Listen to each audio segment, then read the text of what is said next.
Queridos, nós vamos então abrir a palavra de Deus na carta de Paulo aos Colossenses, capítulo 3. Carta de Paulo aos Colossenses, capítulo 3.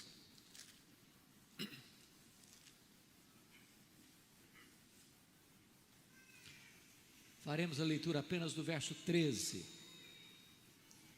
Colossenses 3, verso 13. Está escrito: suportai-vos uns aos outros, perdoai-vos mutuamente, caso alguém tenha motivo de queixa contra outrem. Assim como o Senhor vos perdoou, assim também perdoai vós. Eu acho que todos nós já lemos, alguns até assistiram o filme Refúgio Secreto. Na época da invasão nazista na Holanda, uma família foi capturada. Toda essa família foi assassinada de forma brutal. Mas desta família, 2 jovens escaparam e foram levadas para um campo de concentração, para trabalhos forçados, com escassez de pão. Corrie ten Boom e Betsy ten Boom. As agruras foram muitas, sofrimento atroz, os açoites cruéis, a escassez de pão dolorosa. Betsy já estava sucumbindo aos maus tratos, quando a sua irmã, Corrie ten Boom, contempla uma cena dolorosíssima. A sua irmã, já debilitada, enfraquecida, magérrima, com os maus tratos, vê um soldado nazista, sem qualquer piedade, matar a irmã aos chutes e pontapés, já com a vida tão debilitada. E Corrie ten Boom, ao ver essa cena, o coração dela foi picado pela mágoa, pela dor, pela revolta, pelo ódio daquele soldado nazista. Por providência divina, ela escapa desse centro de concentração. Em seguida, a guerra termina, a Alemanha é derrotada, e Corrie ten Boom passa a pregar na Alemanha, dando seu testemunho da sobrevivência e da assistência da graça de Deus. Mas aquela dor, aquela mágoa ainda estava no seu coração. Um dia, ela está pregando numa igreja na Alemanha, e após o término do culto, ela vai à porta para cumprimentar as pessoas, e de repente ela olha na fila e reconhece um senhor de cabelos brancos que estava na fila. Era exatamente aquele soldado que havia brutalmente, cruelmente assassinado a sua irmã. Quando este homem chega para cumprimentá-la, ela encolhe a mão, mas de repente o Espírito de Deus ministra ao coração dela, e naquele momento ela resolve liberar perdão, e se dirige ao homem e diz: eu sei quem é o Senhor, eu sei o mal que o Senhor me fez, a dor que o Senhor me causou, mas nesse momento eu tomo a decisão de perdoar ao Senhor. Fique livre, porque agora eu já estou livre, pela graça do perdão que Deus derramou no meu coração. Hoje eu quero tratar desse assunto com vocês, e eu posso lhes garantir que não há cristianismo sem perdão. Aliás, não há relacionamentos saudáveis sem perdão. Não tem saúde emocional sem perdão. Não tem casamento saudável sem perdão. Não tem igreja saudável sem perdão. O perdão é vital. Mas, entretanto, eu concordo com C.S. Lewis, pensador cristão, quando disse que é fácil falar sobre perdão. até você ter alguém para perdoar. É fácil você amar todo mundo. Como disse alguém, eu amo a humanidade, o que eu não tolero são as pessoas. E talvez eu não esteja hoje aqui pensando em grandes problemas, grandes conflitos, aqueles que às vezes chegam à via de fato. Eu estou pensando naquilo que a Bíblia chama de as raposinhas que devastam as vinhas quando elas estão em flor. Talvez no meu ódio fuzilante é aquela mágoa que se aninha no coração. Talvez na minha raiva esbraseada, mas é a indiferença. Talvez não são as palavras duras e ferinas, mas é o silêncio gelado.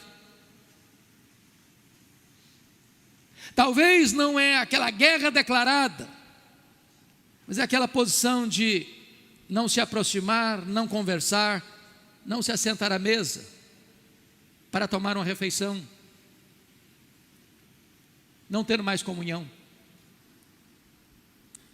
Eu vou lhes dizer que a falta de perdão adoece, e é isso que está lá na carta de Tiago.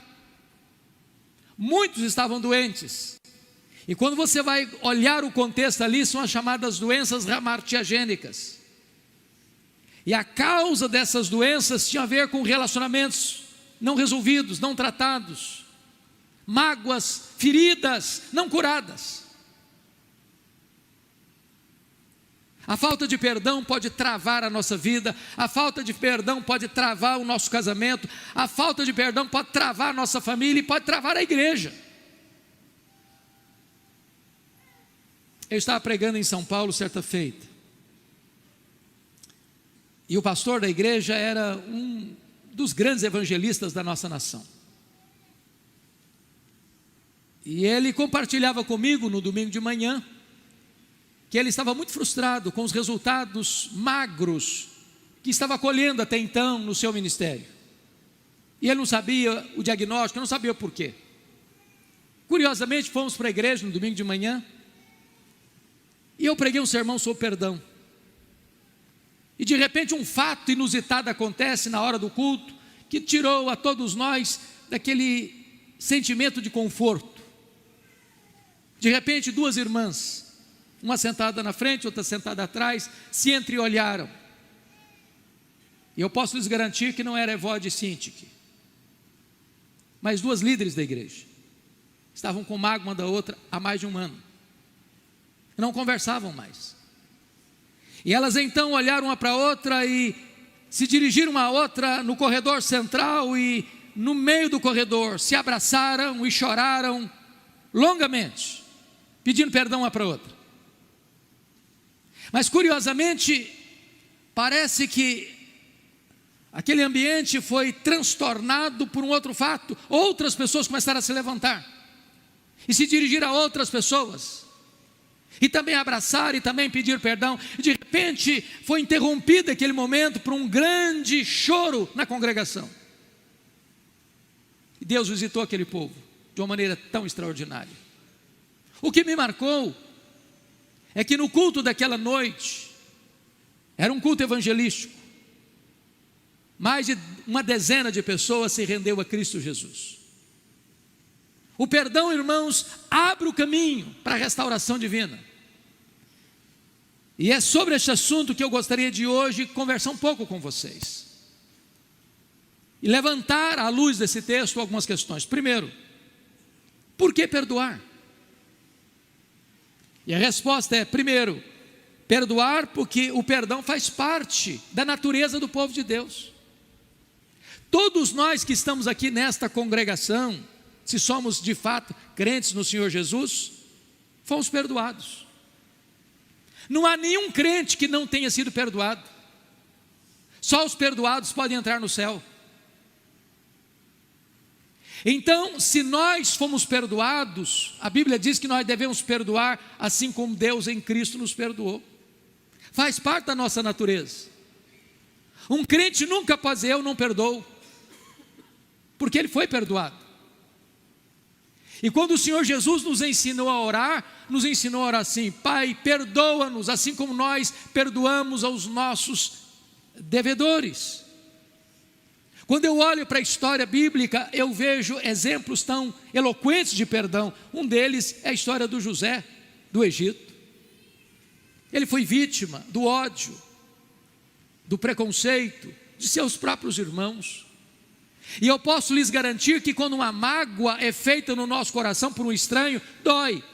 Mas quando uma mágoa é feita no nosso coração por alguém da nossa família, da nossa intimidade, do nosso relacionamento mais próximo, isso dói mais. E a Bíblia diz que quando nasce o primeiro filho de José, lá no Egito, ele põe o nome no filho de Manassés. Deus me fez esquecer. Ele levanta um monumento de perdão. Porque se você guardar mágoa, você estará destruindo a você mesmo. É autofagia. É a mesma coisa de você beber um copo de veneno pensando que o outro é quem vai morrer. Um segundo exemplo, talvez o maior de toda a Escritura, certamente é o maior, é o exemplo do próprio Filho de Deus, que foi cuspido, que foi esbordoado, que foi humilhado ao extremo, que cravaram em sua fronte uma coroa de espinhos, fizeram-no carregar um lenho maldito publicamente pelas ruas apinhadas de Jerusalém. E diz a Bíblia que quando ele é suspenso naquele palco de horror, naquele leito vertical da morte, nu, a primeira palavra dele foi esta: Pai, perdoa-lhes, porque não sabe o que faz. Mas talvez você pergunte ainda: perdoar por quê? E a resposta é: perdoar porque a Bíblia diz, no verso 13, que é possível que nós tenhamos motivo de queixa contra outrem. O que significa isso? Significa que nós não somos uma pessoa perfeita, que nós não viemos de uma família perfeita, que nós não temos uma pessoa perfeita, nós não temos uma família perfeita, que nós não frequentamos uma igreja perfeita.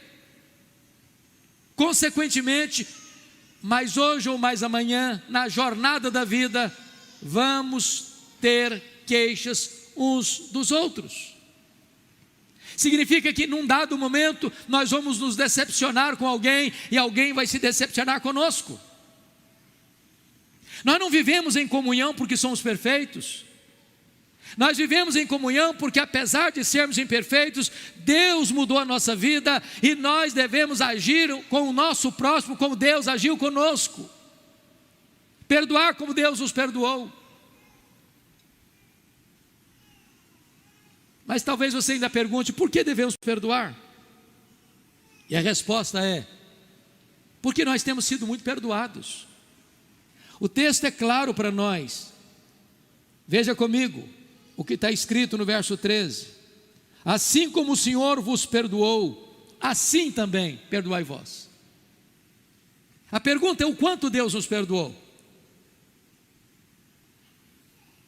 E sabe, amados, quando eu vejo e olho a Escritura, eu fico impressionado, porque o perdão de Deus para nós foi um perdão total, um perdão completo e um perdão para sempre. Deus não faz registros, Deus perdoa. Não importa quão longe fomos, a Bíblia diz que Deus perdoa pecados. O assassino é perdoado, o ladrão é perdoado, o fornicário é perdoado, o adúltero é perdoado, o desonesto é perdoado, o mentiroso é perdoado. Todos aqueles que se chegam a Deus com o coração arrependido encontram nele perdão. Mas quando a Bíblia vai mostrar de maneira mais gráfica esse perdão, o Senhor Jesus conta uma parábola do credor incompassivo. Conta a história de um homem que devia 10.000 talentos. Não tendo o que pagar, o rei mandou vender a sua família e ele pediu clemência, misericórdia, e o rei lhe perdoou a imensa dívida de 10.000 talentos.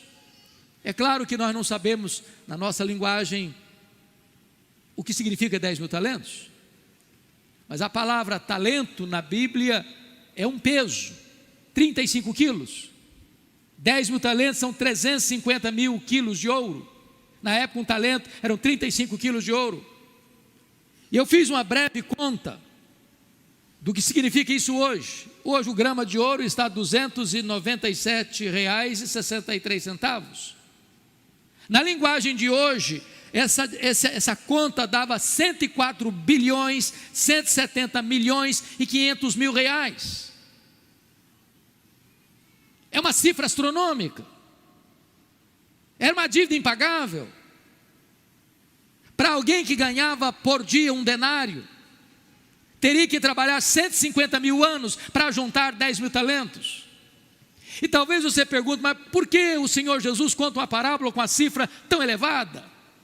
Para retratar para você e para mim, que esse foi o tamanho do perdão que Deus deu a você e a mim. A nossa dívida é impagável e Deus nos a perdoou completamente. Bendito seja Deus. E a Bíblia diz que Deus apaga os nossos pecados, Deus afasta os nossos pecados como Ele afasta o Oriente do Ocidente. Ele desfaz o nosso pecado como a névoa, Ele joga os nossos pecados nas profundezas do mar. E diz a Bíblia que Deus esquece dos nossos pecados. E é assim que você e eu devemos perdoar, porque nós somos muito perdoados. Mas talvez você pergunte ainda, por que perdoar? E a resposta é, porque Deus ordena que nós perdoemos. Notem comigo novamente o texto. Assim como o Senhor vos perdoou, assim perdoai vós. Aqui não é um pedido, aqui não é uma sugestão. Aqui perdão é verbo, e verbo no imperativo, perdoai vós. E por que devemos então perdoar? Primeiro, meus amados irmãos, porque aquele que não perdoa não pode sequer orar. As orações são interrompidas. Aliás, lá em 1ª carta de Pedro, capítulo 3, somos informados que se o marido não trata bem a sua esposa no interior da sua casa, no seu relacionamento familiar, as orações dele são interrompidas. No sentido de que é impossível você guardar mágoa no seu coração e ao mesmo tempo você ter intimidade com Deus para falar com Deus. Segundo, se você não perdoar, você não pode adorar a Deus. Porque Deus não está procurando, conforme lemos hoje, Deus não está procurando adoração, Deus está procurando adoradores que o adorem em espírito e em verdade.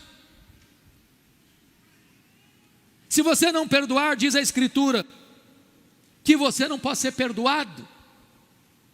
Então, imagine você, se Deus dissesse assim, olha, eu vou tratar você como você trata o fulano. Você não perdoa o fulano, também não perdoa você. É isso que acontece. Perdoa-nos assim como nós perdoamos. Se você não perdoar, diz a Escritura, que você adoece. Eu me lembro que o presbítero Ulisses, há um tempo bem já distante, nós frequentamos alguns congressos de médicos, de enfermeiros, e eu me lembro muito bem de um congresso que fomos a Patrocínio.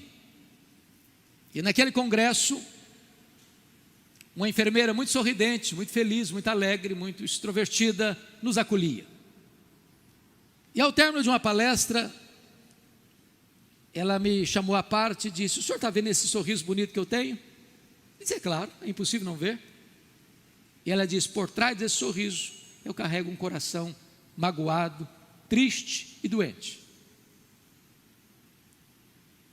Deixa eu lhe dizer, e eu não sei se as estatísticas, presbítero Ulisses, se o senhor que é médico, ainda é a mesma, mas lá naquela época se dizia que passam mais pessoas pelos hospitais do que pelas igrejas.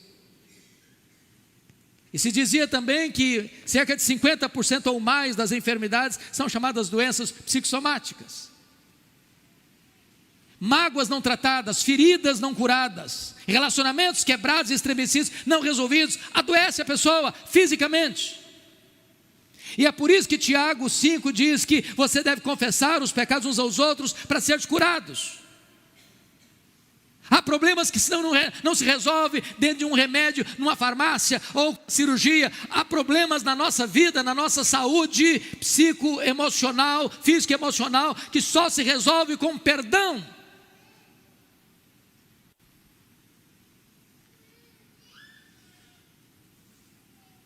Eu sei que perdoar não é coisa fácil. Perdoar não é porque você foi bem criado, teve uma boa formação, ou é uma pessoa de personalidade amena, um temperamento fácil. Não, perdão é obra da graça. É obra da graça. Esta semana passada, precisamente na terça-feira, fez 40 anos que eu senti a dor mais aguda da minha vida. Eu estava começando meu pastorado em Bragança Paulista,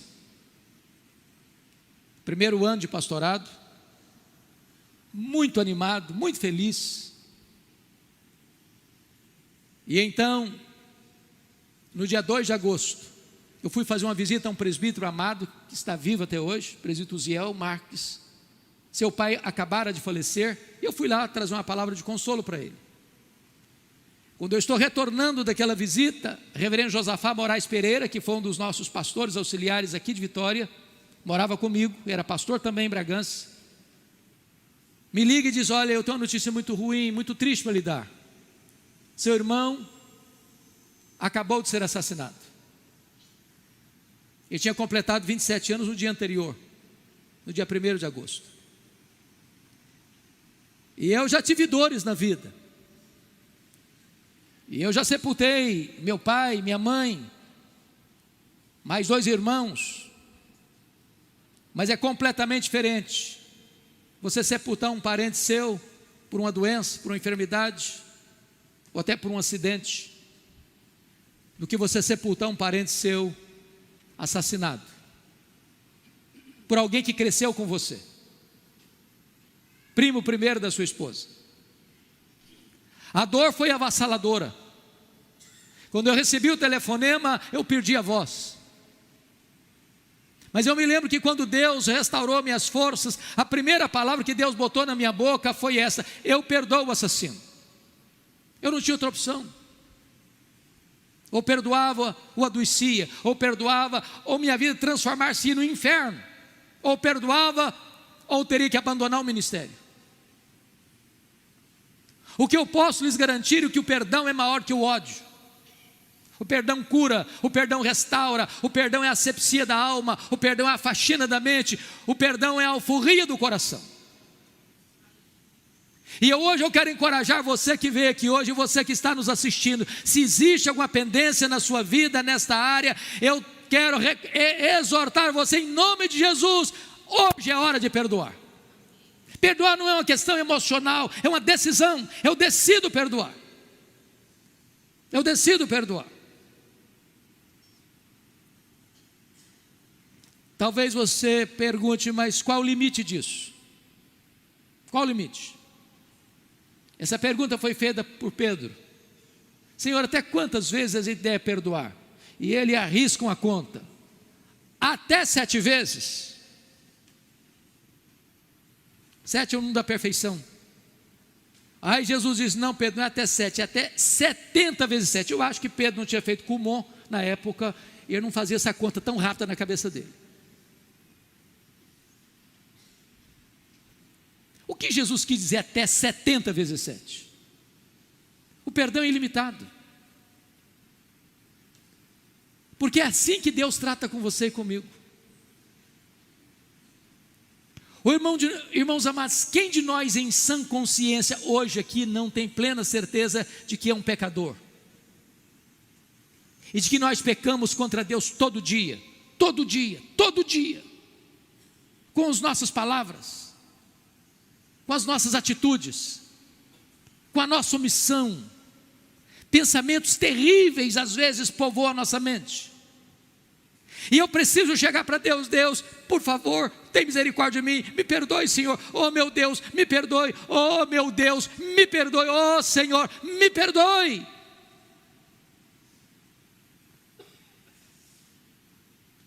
Mas o Senhor Jesus, lá em Lucas 17, versículo 4, diz algo para nós incompreensível, acerca da necessidade constante de perdão, porque está escrito assim: Se por 7 vezes no dia pecar contra ti, e 7 vezes vier ter contigo dizendo, estou arrependido, perdoa-lhe. É claro que o Senhor Jesus usa uma linguagem, eu chamaria de hiperbólica aqui.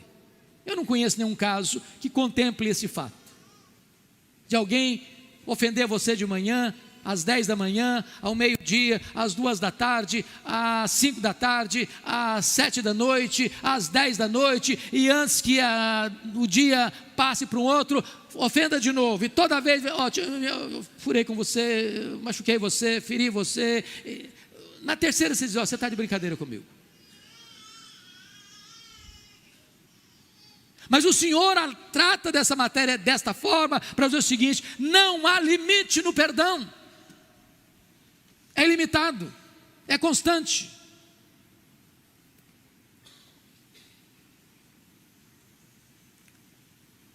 Talvez você diz, mas pastor, como é que faz isso, de forma prática? Porque às vezes a gente tem dificuldade da forma prática de fazer isso. E o Senhor Jesus Cristo, lá em Lucas 17:3, diz, acautelai-vos. Se o teu irmão pecar contra ti, vai a ele. Por que o texto diz acautelai-vos? Irmãos, porque às vezes na maneira de pedir perdão, a gente pode agravar mais o problema. Se a abordagem não for uma abordagem boa, cria mais problema.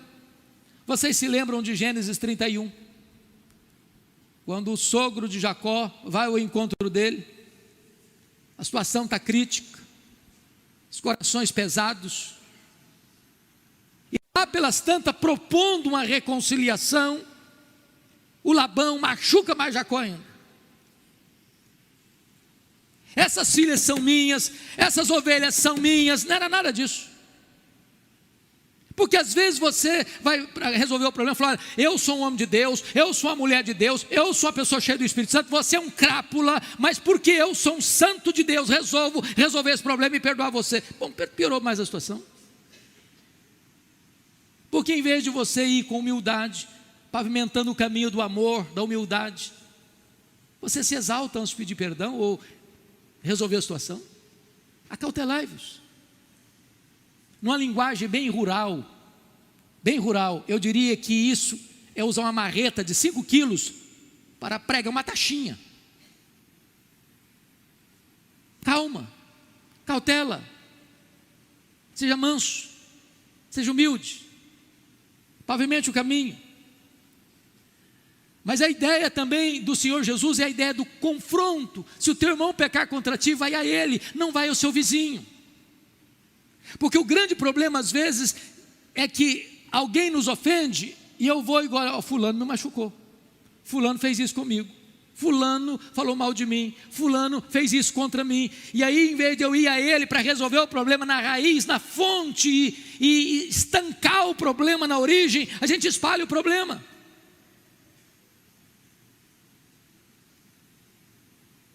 Mas mais, como é que nós devemos perdoar? Quando Jesus disse para os seus discípulos, se 7 vezes alguém vier a você dizer, estou arrependido, no dia, não é na vida toda não, no dia, perdoa-lhe. Os discípulos disseram, Senhor, então aumenta a nossa fé. O Senhor está falando de uma coisa que nós não temos condições de fazer. A exigência que tu estás colocando para nós é muito acima da minha capacidade. Aumenta-nos a fé. E esse é um ponto, irmãos, perdão é uma obra de Deus em nós, é graça de Deus em nós, precisam ter fé. Mas Hebreus 8:12 diz que Deus, por causa das suas muitas misericórdias, olha para os nossos pecados e deles jamais se lembra. Esse é um ponto para mim muito importante, porque algumas pessoas têm dificuldade de entender isso. Deus perdoa os nossos pecados e deles não mais, jamais se lembra. E a Bíblia diz que eu tenho que perdoar como Deus em Cristo me perdoou. Aí você diz, pastor, eu me encrenco aqui, porque perdoar até que eu perdoo, mas esquecer eu não consigo.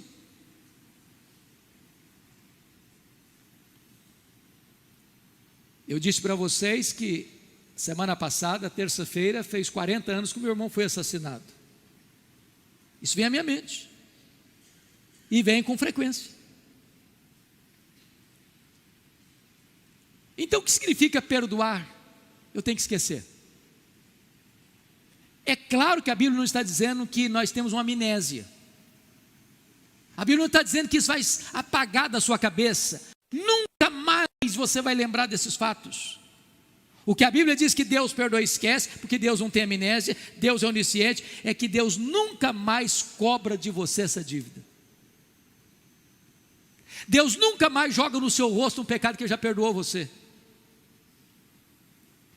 Por isso a melhor definição que eu já encontrei até hoje, do ponto de vista humano de perdão, perdão é lembrar sem sentir dor. Quando isso vem à sua memória, o que alguém lhe fez, o que alguém falou, o que alguém prejudicou, o que alguém fez de injustiça contra você, ao vir isso à sua memória, você vai dizer, essa dívida está paga. Você olha para a cruz, e por causa do sacrifício de Cristo, você está perdoado, você não cobra mais, você não sofre mais. Isso é perdão. Você tira a ferpa, que não mais envenena a sua alma. Mas amados, me permita entrar num campo mais prático ainda. Porque às vezes o problema não é só a consciência que eu preciso perdoar. Às vezes é a maneira como eu abordo essa questão do perdão. E às vezes nós tentamos driblar a nossa consciência e encontrar algumas desculpas para não entrar nessa seara. Então alguém diz assim, olha, ninguém é perfeito. O errar é humano. E a pessoa tenta dizer isso, não, como ninguém é perfeito e o errar é humano, então eu errei com você, mas isso faz parte da natureza humana, então vamos tocar o barco. Exatamente porque nós não somos perfeitos e o errar é humano que a gente precisa pedir perdão. Se nós fôssemos perfeitos, nós não erraríamos. Se nós não errássemos, não haveria necessidade de pedir perdão.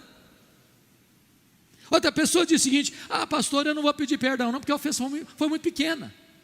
Uma coisinha diminuta. É coisa boba. Deixa eu lhe dizer, os grandes problemas da vida não são aqueles pontuais grandes problemas, são os pequenos problemas não tratados, não resolvidos. Se você for olhar a questão conjugal, por exemplo, que essa pandemia trouxe um incremento de crise conjugal. Eu estou espantado com a quantidade de separações, de divórcios que está acontecendo no campo evangélico, no Brasil inteiro e no mundo afora. Mas se você for examinar e observar melhor o que está acontecendo, são os pequenos problemas que não são tratados.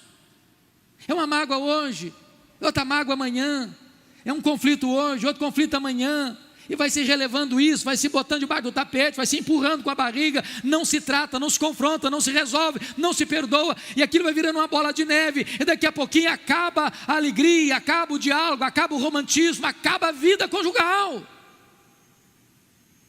As raposinhas que devastam a vinha. Outra pessoa diz, pastor, vou pedir perdão, sabe por quê? Faz muito tempo que aconteceu, já passou da hora, já passou do tempo, não adianta mais tratar disso. Me permita dar 2 exemplos. Pense comigo em primeiro lugar da história do Esaú e do Jacó. Sabe quanto tempo eles ficaram com um problema pendente, sem ser resolvido? 20 anos. O Jacó saiu de casa aos 77 anos de idade. Com 97 anos ele volta. A mágoa estava lá, a dor estava lá, o medo estava lá, a consciência pesada estava lá. Foi preciso os dois se encontrarem, se abraçarem, se beijarem, se perdoarem. Pensa comigo na história do José e dos seus irmãos. Passaram-se 22 anos. Os irmãos de José estão com medo. Mas depois de 22 anos, você acrescenta mais 17 anos, foi o período em que Jacó viveu no Egito. Agora tem 39 anos.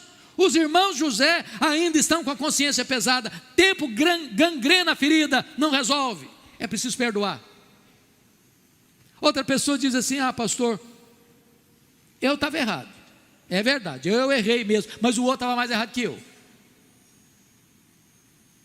Aí a pessoa não resolve o problema.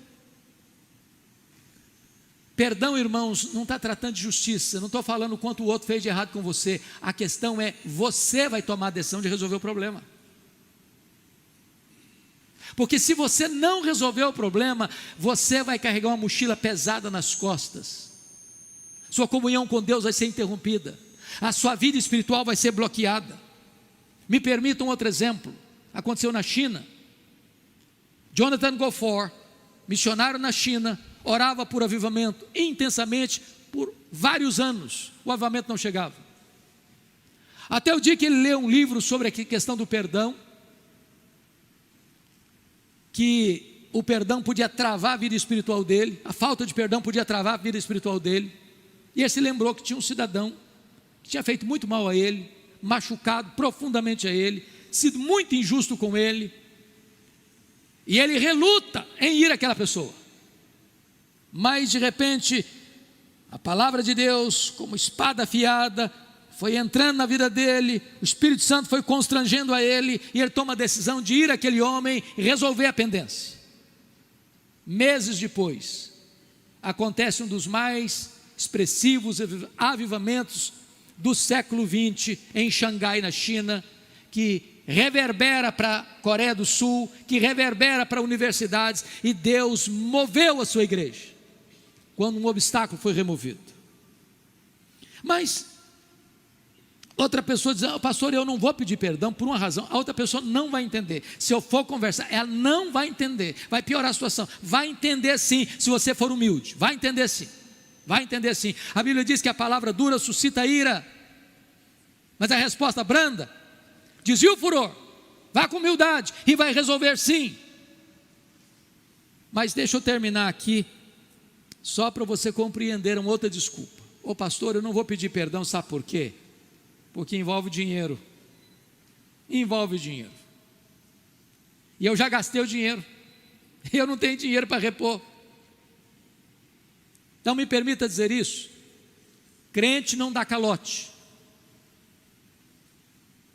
Crente pode até cair num fracasso financeiro e ficar endividado mesmo. Mas uma das marcas de um cristão é que, se envolve dinheiro, ele vai procurar o credor, abrir o coração e ser honesto. Eu não posso lhe pagar agora, mas eu reconheço a minha dívida, e eu quero quitá-la, e eu quero resolvê-la. Essa é a história de um Zaqueu, que ao se converter ao Senhor Jesus, ele diz, resolvo dar metade dos meus bens, e se alguém, eu defraudei alguém, eu resolvo restituir 4 vezes mais. Para você ter paz na sua alma, para você ter descanso no seu coração, se envolve dinheiro, tome a decisão de resolver isso.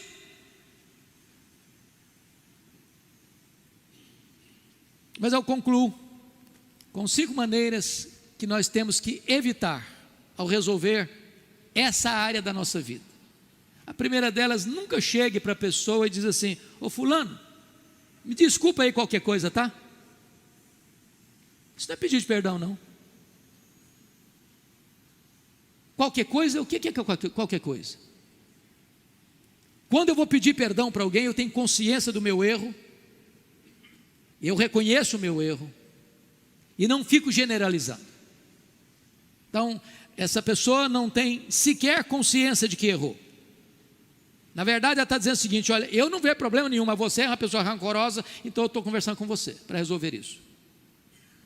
Nunca aborde assim, desculpe meu irmão, foi sem querer. Isso aí parece mais teologia do Chaves, que teologia bíblica. Não. Pedir de perdão é consciência de pecado, é reconhecimento do erro. Outra pessoa chega e diz, olha, eu estava errado, mas você estava mais errado que eu. Também não está certo. Isso aí vai abrir uma outra ferida em vez de resolver o problema. Mas pior que isso, a pessoa diz o seguinte, olha, se eu estava errado, me desculpe, tá? Isso é pedir de perdão. Se eu estava errado, me desculpe. Quando a pessoa diz isso, ela está dizendo o seguinte, você é uma pessoa desconfiada, você é uma pessoa problemática, e para que você não fique aí com esses problemas seus, eu estou aqui para conversar com você. Então hoje, de forma prática, eu convido você a fazer o que a Bíblia ensina. Assim como Deus em Cristo nos perdoou, assim também perdoai vós. Não envolva outras pessoas no seu pedido de perdão. Não se justifique. Não seja esnobe. Exerça misericórdia. E se preciso for, sofra o dano. Mas vive em paz com Deus e com o seu próximo. Vamos curvar nossa fronte e vamos orar.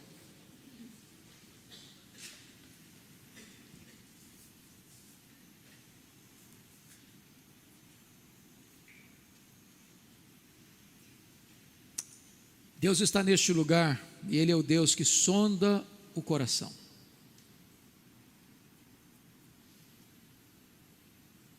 Talvez você passou por cima de muita coisa, machucou alguém, feriu alguém, com palavras duras, com atitudes hostis, ou com indiferença, ou com silêncio gelado, ou com desprezo, ou riscou essa pessoa do mapa da sua vida. Minha palavra a você nesta noite é que hoje você tome a decisão de rever o seu coração, a sua vida, e tomar a decisão de perdoar. Assim como Deus em Cristo perdoou você. Não é uma questão de mérito, não é uma questão de justiça, é uma questão de misericórdia. Para que a bênção de Deus flua na sua vida, na sua casa, na sua família. Para que a bênção do Eterno flua na vida da igreja. É necessário que haja perdão. Assim como Deus em Cristo nos perdoou, assim devemos perdoar uns aos outros.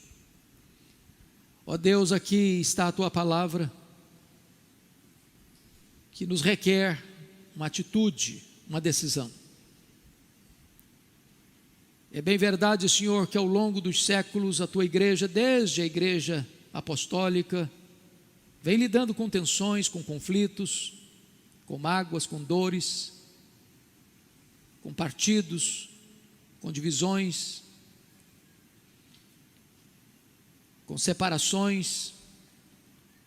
Mas o que nós te pedimos nesta noite, Deus, é que Tu nos abras os olhos, desvende os nossos olhos, toque o nosso coração,